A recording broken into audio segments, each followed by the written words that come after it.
తండ్రి కుమార పరిశుద్ధాత్మకు మహిమ కలుగునుగాక. ఈనాటి జీవవాక్యం. పరలోకము నుండి దిగి వచ్చిన ఆహారం ఇదే, దీనిని భుజించువాడు మరణింపడు. యోహాను శుభవార్త 6వ అధ్యాయము 50వ వచనము. ప్రియ సహోదరి సహోదరులారా, దేవుని బిడలారా, ప్రభువైన దేవుడు మేము తన కృపతో, ప్రేమతో, కరుణతో నింపునుగాక. ప్రభువైన యేసు తాను పరలోకము నుండి దిగివచ్చిన ఆహారమునని, నన్ను భుజించువాడు మరణింపడని, నిత్యము జీవించునని వాగ్దానం చేస్తున్నాడు. క్రీస్తు ప్రభు తాను అప్పగింపబడనున్న రాత్రి తన శిష్యులతో కడరాత్రి భోజనాన్ని భుజించాడు. అప్పుడు అప్పమునందుకొని, ఇది నా శరీరము, భుజింపుడు అన్నాడు. పాత్రమునందుకొని, ఇది నా రక్తము, పానము చేయుడి అన్నాడు. ఇది నూతన నిబంధన. ఈ నిబంధన ప్రకారం క్రీస్తు శరీరాన్ని భుజించి ఆయన రక్తమును పానము చేసేవారు నిత్యము జీవిస్తారు. తాను ఈ లోకానికి జీవమునిచ్చే ఆహారముగా ఉంటున్నాడు.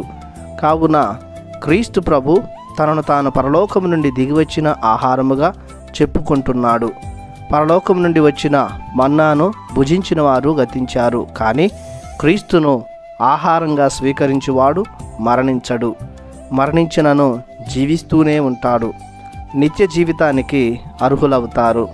ఈ భోజనం శాశ్వతమైనది, శాశ్వత జీవితానికి నాంది పలుకుతున్నది.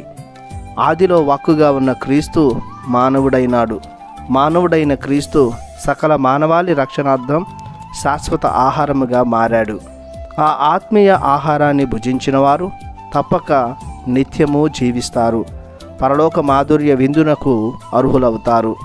కావున ప్రతిరోజు దేవబలి పూజలో పాల్గొని క్రీస్తు శరీర రక్తాలను స్వీకరించి నిత్య జీవితానికి అర్హులమగుదాం. ప్రార్థించుదము. పరిశుద్ధులైన మా దేవా, మీ బంగారు పాదములకు వందనాలు చెల్లిస్తున్నాము. మీ ప్రియకుమారుని మాకు జీవాహారముగా ఇచ్చారు. ఆయనను ఆత్మీయ భోజనంగా స్వీకరించి నిత్య జీవం పొందుకునే యోగ్యతనివ్వమని యేసు నామములో ప్రార్థిస్తున్నాము తండ్రి. ఆమెన్. దేవుడు మిమ్ము దీవించునుగాక. ఆమెన్.